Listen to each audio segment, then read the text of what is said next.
asked how to overcome insecurities in starting a business. So this question is quite, how to say, loaded. It can mean a lot of things. So insecurities, would mean different for different people, and so that's why I love coaching, because coaching is personalized, it's customized. Insecurities can be, let's say, for example, they say, oh, I don't have the proper business knowledge in order to, let's say, run a business.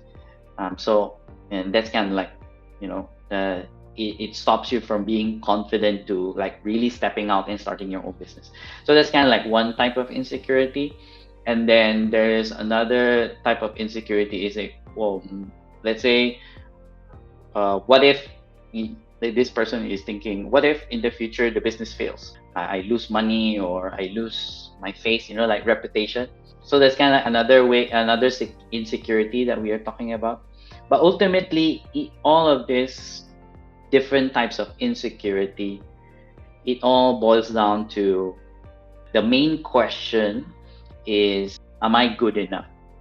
So that is like one of the biggest questions that each and every one of us actually have. And a lot of things like imposter syndrome, all this roots and starts from the main question, am I good enough to do this? And it's always been kind of like playing.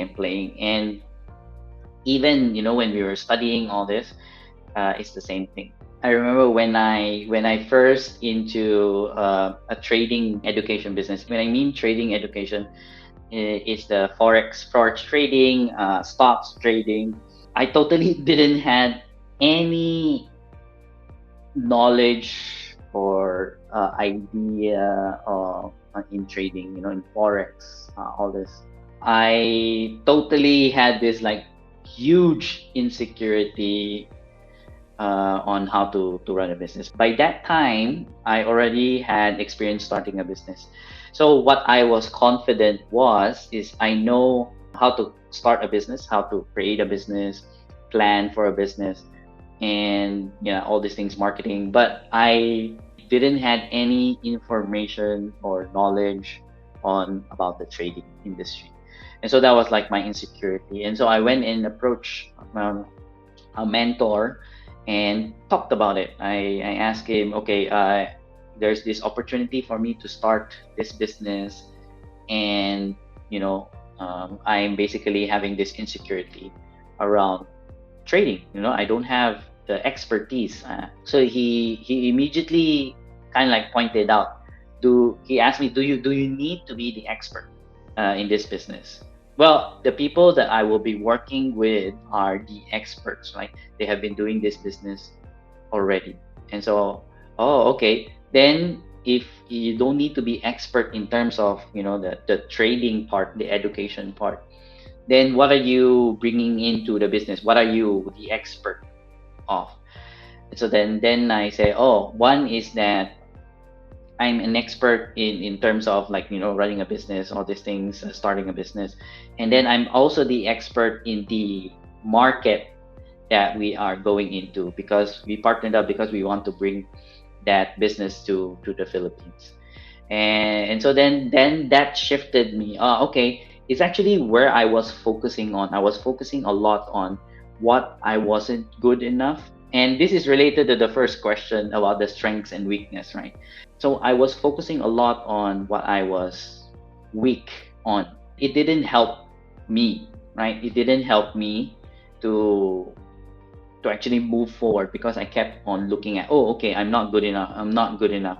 Where in fact, after talking to my mentor, he immediately refocused me to think, oh, okay, this is where I'm good at, and this is where I should focus on.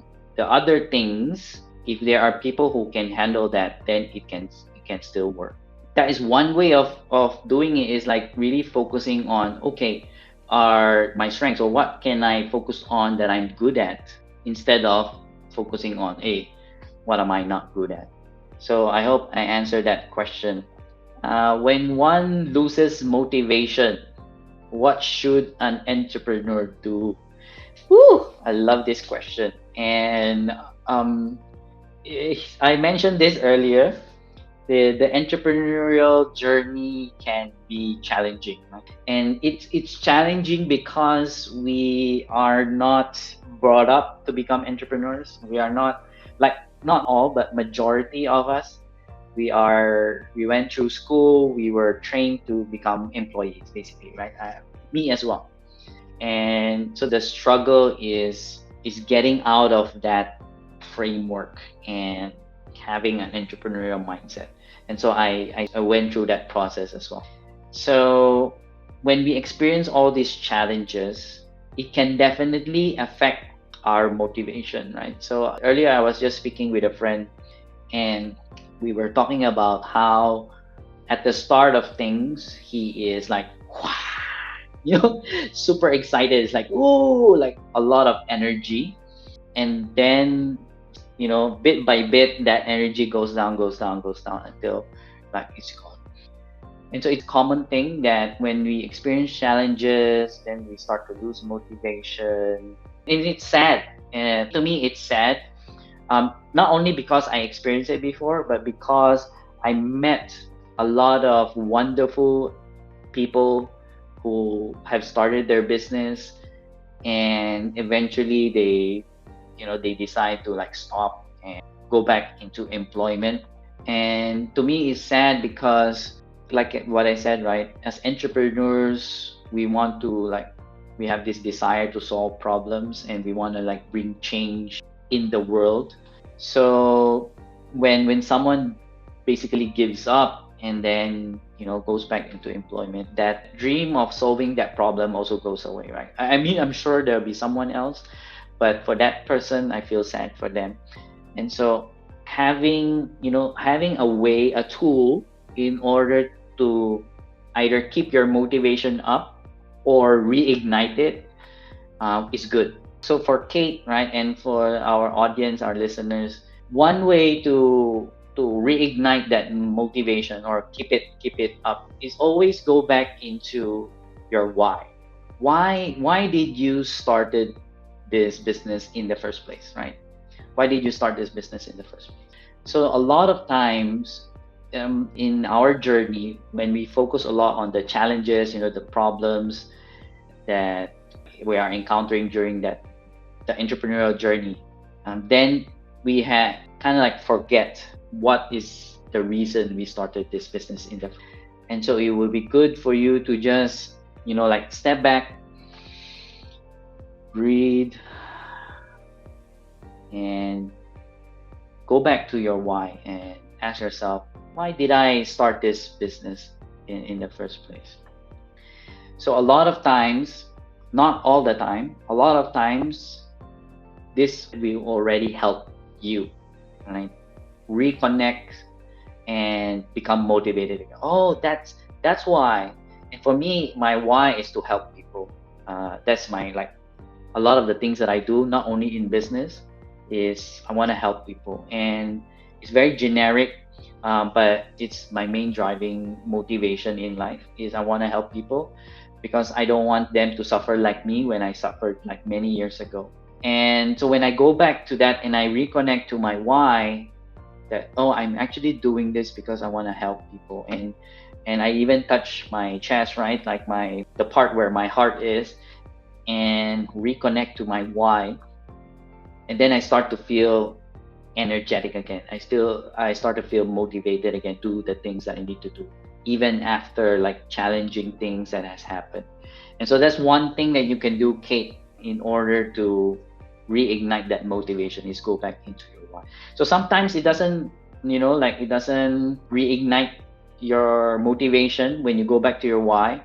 And it's probably because your why is either is different, it has changed already, or your why is not big enough, right? So a lot of times when the why is only about, let's say for example, earning money, all these things, so there's no like real substance to it, then it's easy for people to lose motivation when there are challenges. So have a look at that. If it works, If it doesn't, then really look at your why, maybe to set a bigger why for yourself. Cool. Cool question. Thank you very much. Oh, hey there. If you like this video, please like, share, and subscribe. And remember to click the bell button so you get updated of the new videos. See you in the next one.